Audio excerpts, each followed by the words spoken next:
Greetings, everyone. My name is Cassandra Boyd, and as promised, I am back this evening. Oh, I'm early. I meant to start at 9:36. I'm early.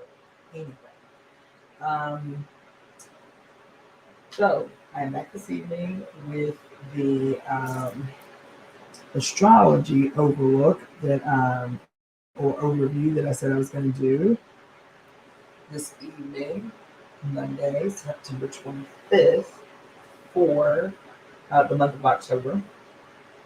There's some big things happening in the month of October, and I want to start a process of like regularly,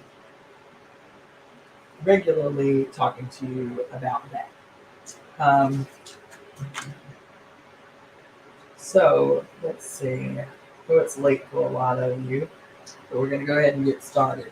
So I'm going to start with actually a couple of days before we enter October. I'm going to start with September 29th, which is a super full moon in Aries happening on the 29th. A super full moon in Aries. Excuse me while I readjust. Um, that is in Aries. There are a couple of transits that are oppositions that are happening on the same day. Um, and other couple of other movements happening that day that are going to be significant. The overall takeaway from the energy of this super full moon happening on this Friday, as a matter of fact, is that right? Yeah, this Friday um, is this whole week actually, like leading up to this super full moon in Aries on Friday is greetings, Carlotta. I'm not going to stay on long either. It's not going to be a full hour. I just want to give y'all the overview for the month of October, starting with this full moon on Friday.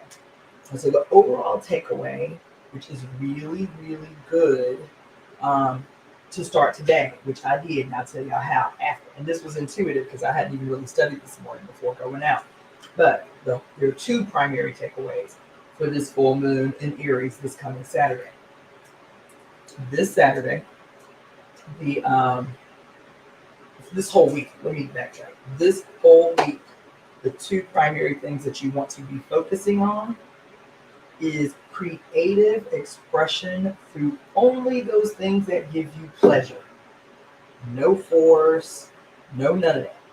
Only creative expression through pleasure. That's a big theme for the whole week, this last week of the month. And also mastering your spiritual life, making deliberate and concerted efforts towards your spiritual life, towards mastering your spiritual life. What does this mean? It may mean initiating ritual this week, doing some type of ceremony this week. As you know, the significance of a full moon, there's several significances of a full moon. But the big thing in terms of ritual that is common with the full moon are like full moon checks, abundance rituals. Like there's an old school ritual that I was turned on to early in my spiritual life about putting your wallet out in the moon and allowing the light of the moon to fill up your wallet so that it can draw money to your wallet. You feel me? That's a big one. Also,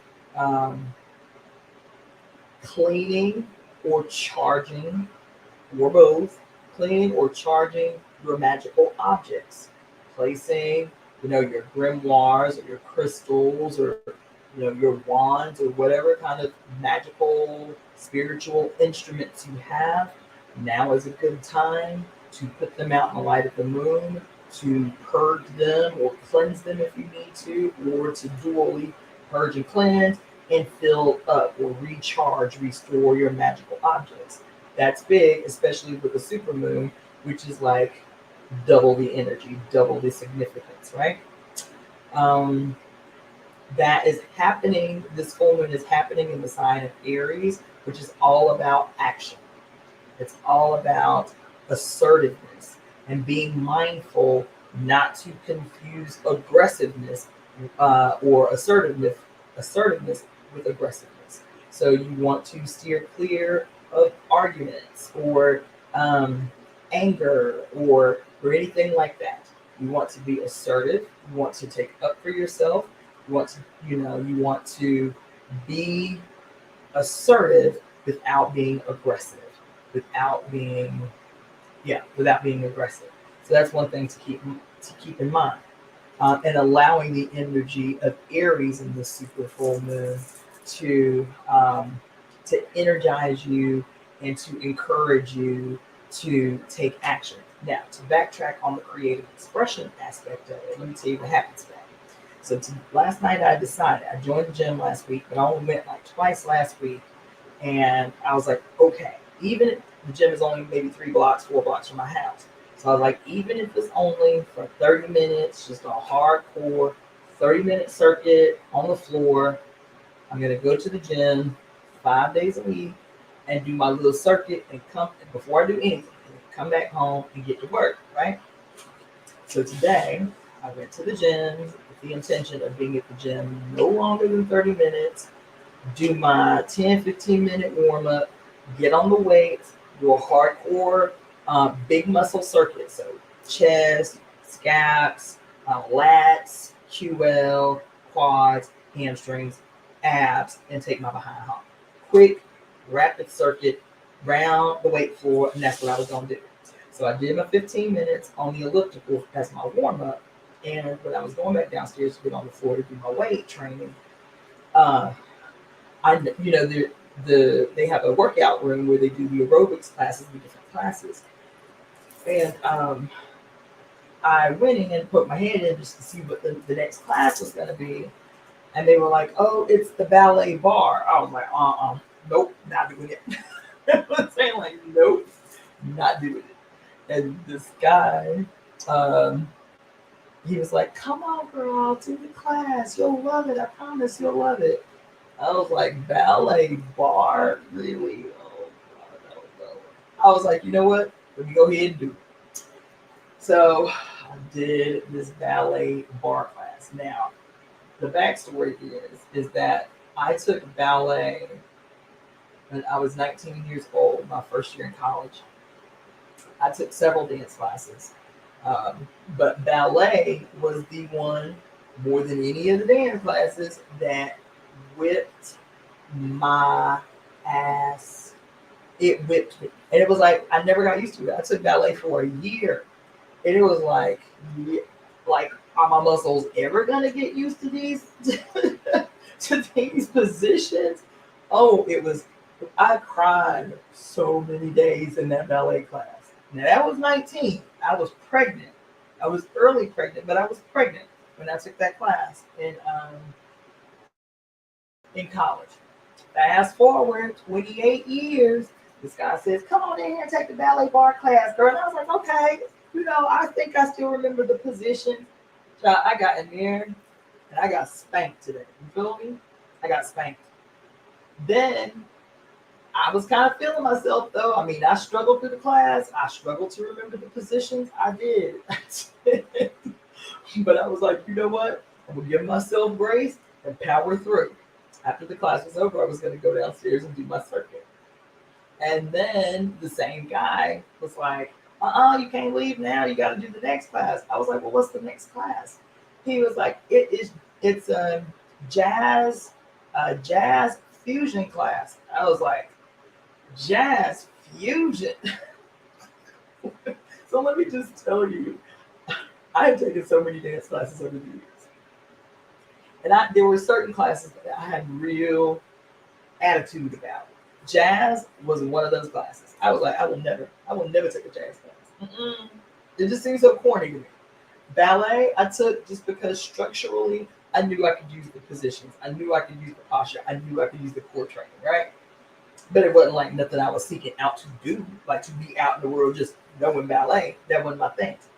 It was really because I was taking other dance classes, and ballet was one that I knew was going to like strengthen my whole body, right? So my thing was always kind of like the more ethnic dancing, like Latin ballroom dancing, um, and I took ballet for a long. I mean, not ballet, belly dancing for a long time, and choreography, modern dance and choreography. So I love dancing. I've taken dancing for years. So he was like, jazz. I was like, no, that's not going to happen. I'm not staying for the jazz class. He was like, you're going to stay for the jazz class. I was like, nah, I think ballet was good enough. I'm going to go ahead and go about my business. And I don't know, something took over me and I stayed for the jazz class. It was so much fun. It kicked my ass. The teacher is a brother. He is a drill sergeant. But baby, that class was so much fun. It was so good. The choreography was insane. We only got through half the song. Listen, I had fun on this day. I took both those dance classes, got my ass handed to me. I still ended up going downstairs and doing a 15-minute circuit on the weights and came home. You understand? So I'm telling you guys this story because it was it was cool when I came home to study for what I was going to tell you guys tonight about how to prepare for October. That on this day, what was the transit? Uh, is today the transit with Mars and Venus? Oh no! It's Chiron in opposition. Chiron opposed in opposition to Mars. Mars opposing Chiron, and Chiron is in astrology, Chiron is the wounded healer, right? And so with it being in a Mars opposition, the whole thing is about the tension that is naturally created by an opposition. But this particular opposition is about finding healthy expressions and creative ways through pleasure to release that tension. You get me? So here I get up this morning to decide I'm going to go to the gym. I end up taking 2 dance classes. You know what I'm saying? And then I come home and do my little research for today about what's going on today, and just intuitively yielding to creative expression through pleasure, which was what the day called for. And this is how the week starts. So those are the 2 things I want to reiterate is creative expression through pleasure. If it, at least for this week, if it does not give you pleasure, table it for another day. The only thing you want to be engaged in is the mastery of your spiritual life this week. Greetings, my Amy. The only things you want to set as a priority this week, starting today, is the mastery of your spiritual life through action. Through action. So doing something actionable in the material world that is going to help you master your spiritual life, and being involved in creative expression through pleasure.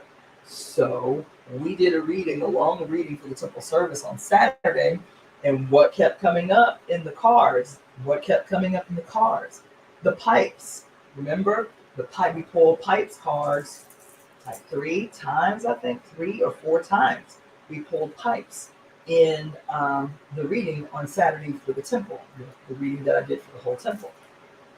And the pipes are about allowing spirit, allowing the mother, allowing the universe, whatever you want to give name to, the greater one, right? Allowing that to use us, our physical manifestation, as the pipe through which, as the pipe, through which it communicates itself to the greater whole, right? And so even doing the reading for myself, I had been really undisciplined. I have been very undisciplined in this project that I had taken on a few months ago, namely getting myself reacquainted with the saxophone. I haven't played in a long time, but I want to eventually get my chops back up to a place where I can play out in public. I want to play live. Even if it's just in jam sessions around the city, I want to start playing, right? And then the other thing is in June, I started taking sitar lessons, right? And for the last maybe 4 weeks, I have not been very disciplined about picking up these instruments and sharpening my skills. And so when we did this reading on Saturday, and it kept saying over and over and over what was one of the other cards, right? It said that your art is your shield. What is it? Your art is your shield and power. Your art is your shield and power. This theme just keeps coming up about art being vitally important, not this thing that we reduce to the side as a hobby. Art being centrally, vitally important in the coming months in particular, right? So starting today is about the creative expression through pleasure, doing those things that are creative, that are artistic in whatever way that translates to you, but only with an energy of receiving pleasure from that which you are involved in creatively, and then the mastery of your spiritual life. So I'll reiterate again, this whole week you need to be on that. You need to be on all week. What do we say in the temple? That the highest expression of gratitude is ecstasy. The highest expression of gratitude is ecstasy.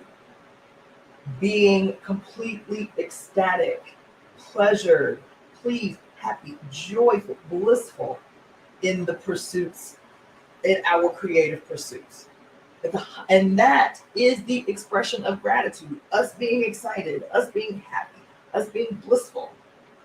And the other thing that I talked about this weekend was about not seeing creative expression solely as like the production of something.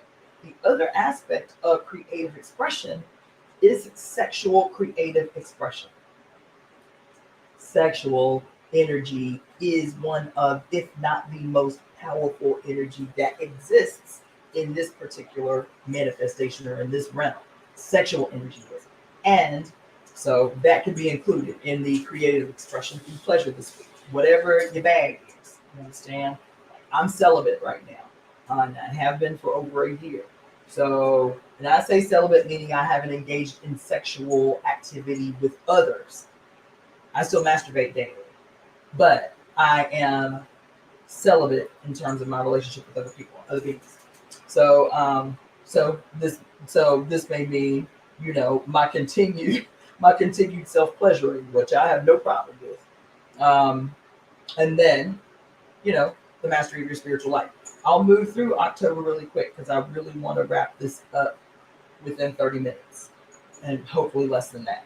Okay, so that's kicking in the month. That's kicking in the Libra season this week. That super full moon that's happening on Friday. So get ready. Get your gems and your charms up. Whatever you got that you want to get purged, purified, or filled up, charged. Put it outside. Moon water, you need more ritual water for your magical workings. Get yourself some water, pray over the water, put it out in the moon, charge your water. You feel me? Okay. Okay, so moving through October very quick. October is busy and it's big and it's powerful and there's a lot of major things happening in the month of October. So if you want to take a moment to grab a pen and a piece of paper, I encourage you to do that because as soon as I get done with this, I'm actually going to write these transits on my calendar on my wall just so that I can be present. I'm going to be mindful about how to navigate through the next month because it's big. First of all, for those of you who do or don't know, October is Hoodoo Heritage Month. Hoodoo Heritage Month. The significance of October is big everywhere on Earth. Every culture on Earth historically. October is the month that we are, what's the word I want to use? October is that month of the year that we pay homage to our ancestors. That has been a cultural norm and tradition everywhere on earth. October is the month that we pay homage, that we pay close attention to our ancestors. There are some cultures, there are some traditions that go so hard on their ancestral veneration and admonition during the month of October that every day of the month of October they are feeding their ancestors. They're making offerings to their ancestors. Their ancestral shrines are on altars. I'm in the state of California. The Mexican community here goes hard the whole month of October. I lived with this Mexican family.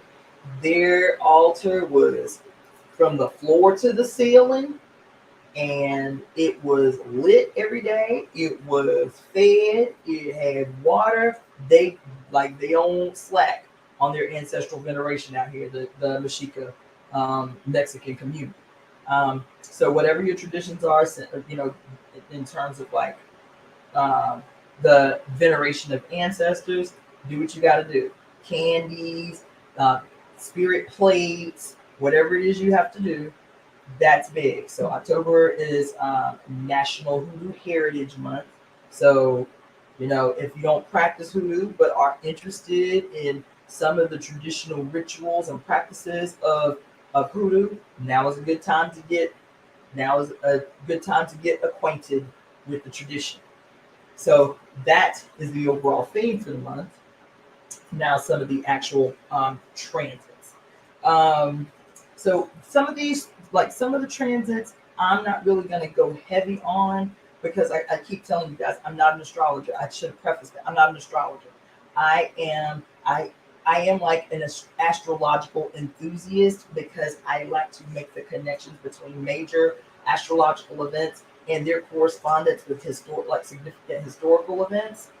So, but for the purposes of today, I just wanted to kind of tell you what to be mindful of. Maybe next week, when we're actually in October, I can talk about some of the historical connections to some of these movements, the more political, historical significance of these movements. Okay, so on October 4th, which is interesting, it is a two big transits that are happening on October 4th. Big ones, right? Mars. Goes conjunct Mars conjuncts the South Node, and so in the South Node, this is about this Mars in the South Node is about radical movement. Mercury enters Libra, and this is about like the arts, particularly music, right?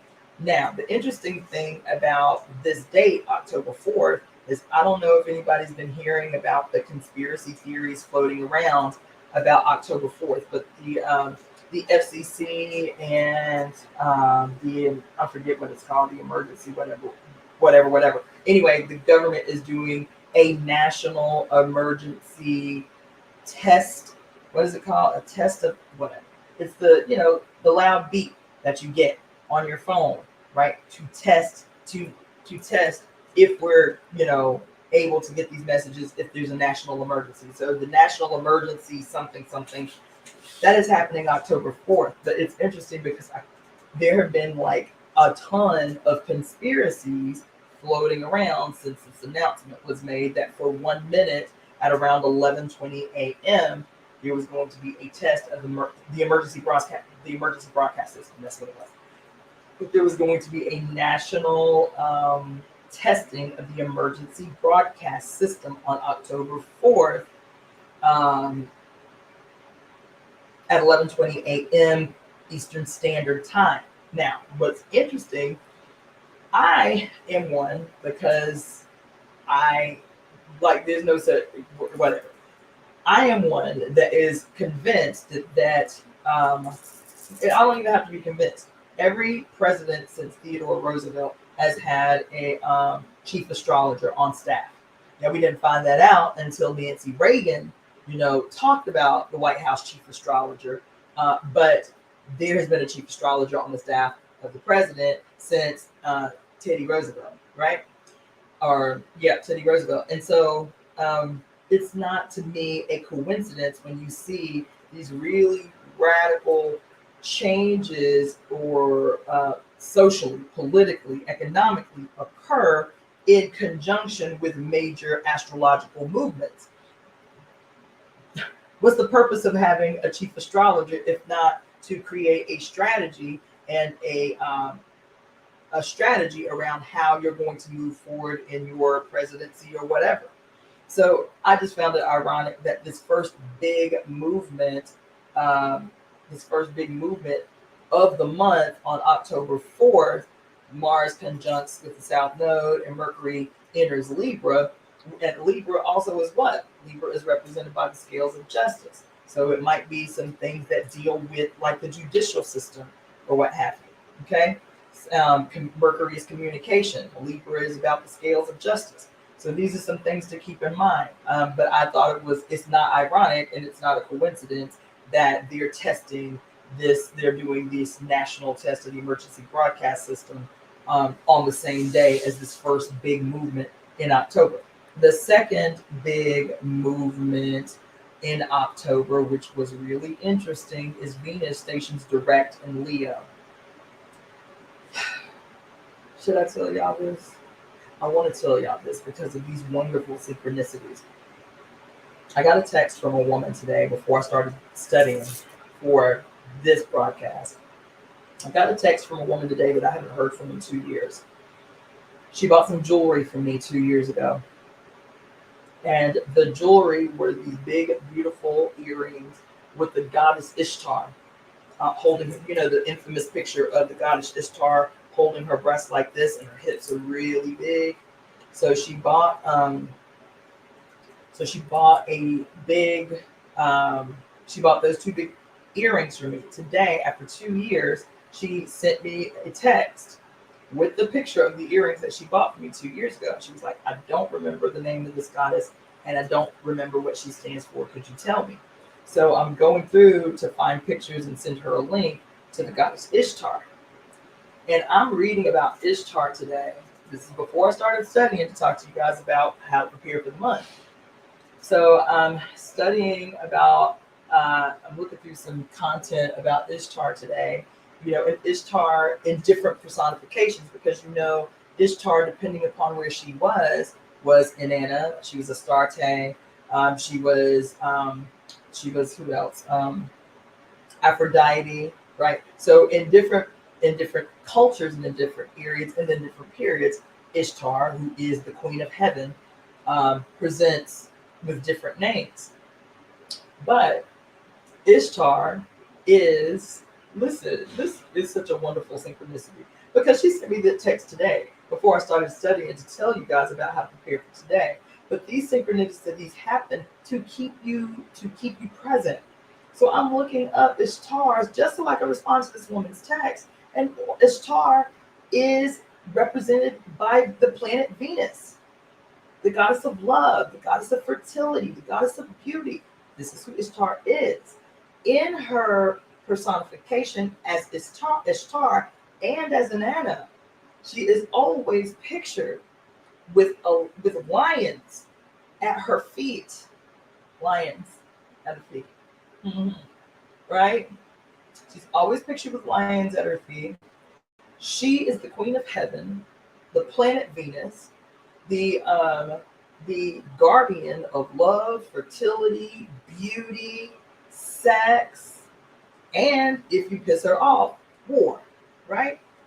So fast forward, I go through, I'm looking at my favorite astrologers and I will shout them out. I was looking at Tanya Gabrielle, astronumerologist, and also Pam Gregory, astrologer, Pam Gregory Astrology, in preparation to find out what these movements are and how to prepare for them, right? So she starts talking about the significance of Venus stationing direct in Leo.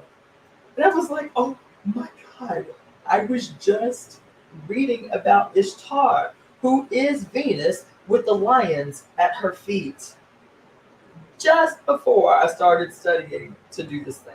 I got goosebumps just telling y'all that. I don't know if that is significant to you, but the other thing about this movement on October 7th, Venus stationing direct in Leo after having been in retrograde motion since July. Venus stationing direct in Leo. The theme for this movement is Venus reborn, because Venus has been invisible to the naked eye through the month of August, through July and the month, half the month of August, because she was hidden by the sun's rays. So we couldn't see Venus. And it wasn't until late August where Venus made her reappearance, where we could see her with the naked eye. But this particular movement on October 7th, Venus stationing direct in Leo, is when she is officially reborn into the heavens. Okay? Now, the energy or the preparation or the thing to be mindful of with this particular movement overall is about the energy that Leo brings, which is heart-centered, courageous energy, courage that is centered in love for the whole, love for the group. And then Venus being, the governess of love, fertility, sex, beauty. This particular energy is Venus reborn, is about the re-establishment and the communication of your authentic self. So be mindful of that. That's a big movement that was just really led by a wonderful synchronicity today, I thought. What else? Venus enters Virgo on the 8th, the next day, and that transit will remain until November 8th. Let's see. So what are the big ones? Oh, okay. Another big one is Pluto is in retrograde. It's been in retrograde for a long time. Pluto stations direct at 27 degrees Capricorn. This is on the 11th, the 10th or the 11th, depending upon where you are on the planet. Pluto stations direct after its long retrograde. 27 degrees Capricorn. 27 degrees Capricorn, Pluto entering is the same degrees where Pluto entered on February 20th of 2022 when we entered America's first Pluto return at the same degrees. So that's going to be huge, and we might be seeing some kind of jack move pulled, because I don't know if you remember, but when we entered that Pluto returns on February 20th of 2022, 2 days later on George Washington's birthday, February 22nd, 2022, the conflict between Russia and Ukraine began 2 days after America's first return. That was huge, and we're still in the height of this, in our involvement in this aggression between the Ukraine and Russia. So that's what kind of energy that, can facilitate, is really aggressive, warlike energy and stuff like that. So we might see those that are in power trying to maintain their hold on power as long as they can in this Capricorn energy where Pluto is. They might be trying to pull some jack move that involves getting you involved emotionally from a fear-based place. So be mindful of that. That is either the 10th or the 11th, depending upon where you are. The solar eclipse on October 14th. So those are the last two things that I'm going to talk to you about. There's other movements that are happening, but the two bigs of this month coming October are the two eclipses happening this month. The solar eclipse on the 14th and the lunar eclipse on October 28th. The solar eclipse on October 14th, the last time this particular eclipse happened in Libra was in the year 2016. I don't know if y'all remember, that was a huge goddamn year. That was the year your boy Trump got elected. That was the year your boy Trump got elected, was 2016. You understand? The last time we experienced this particular solar eclipse in Libra Just a month later, the boy took the White House, and everybody was convinced there ain't no way people gonna vote for Trump. So I guess this is a joke. This ain't gonna happen. People ain't gonna let that happen. And he won by a landslide. He won by a landslide. So that energy is huge. The last time that happened was in 2016. This solar eclipse coming up in Libra. So we got to be paying a close attention. Plus, the other significant thing about this particular eclipse, not only was it the last eclipse of its kind in Libra to happen since 2016, this particular eclipse on October 14th will be the last of its kind. It's an annular solar eclipse, a ring of fire eclipse. It's the last one that will happen of its kind in the United States until the year 2039. 2039 is the next time we'll have an eclipse of this magnitude, a solar eclipse of this magnitude.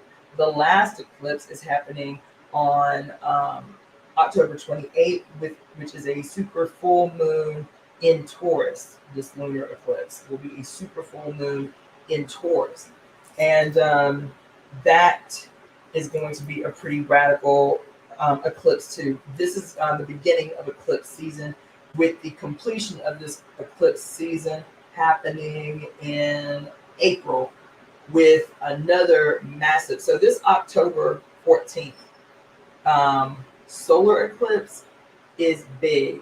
It's one of two of the big eclipses, what they're calling the American eclipses. This one is going to be entering into the United States in Oregon and sweeping down across and exiting through Mexico.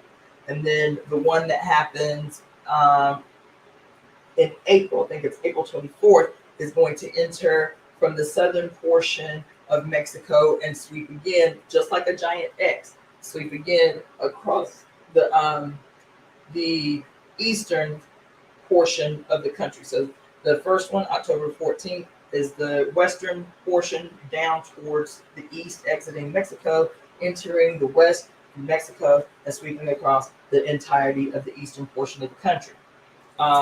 We're prepping for that. On October 14th, most likely I will be in the desert in Utah to witness the Ring of Fire eclipse. And then the lunar eclipse, we're actually having a big ritual at this resort in Desert Hot Springs on the 28th.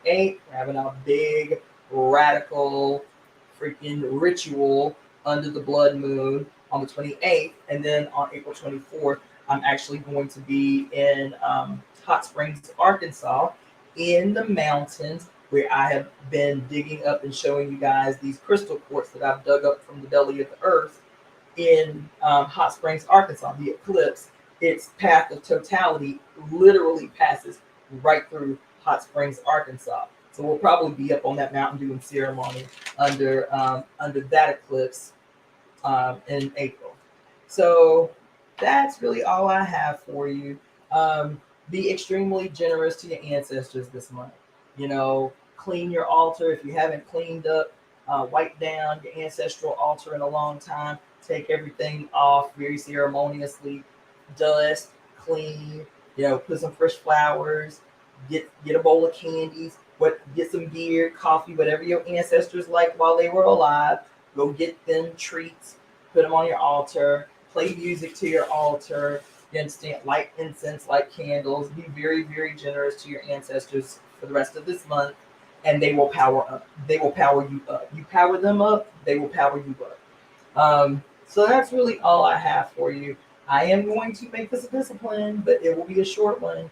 In the future, Monday through Friday, I will be doing different things, different nights. I told y'all about that earlier. I'll make a schedule, but every day at 9:36 p.m. I will be doing a short live around different topics depending upon what the theme of the day is. Today was the astrology, the astrological, power up for this month. Tomorrow it will be it's Tuesday. Tomorrow I will be doing a live tarot reading at 9:36 p.m. Pacific Standard Time, and you can join me for that. With that being said, I want to thank you everyone very much for tuning in at this late hour. I appreciate your fortitude and stick-with-itness. And I will see you guys tomorrow at 5 p.m. for the continued reading of Pure Lust by Mary Daly. That we will be doing every day at 5, the reading of Pure Lust, and then at 9:36 we'll be doing our themed topic for the evening. Okay? Thank you so much. Have a good night.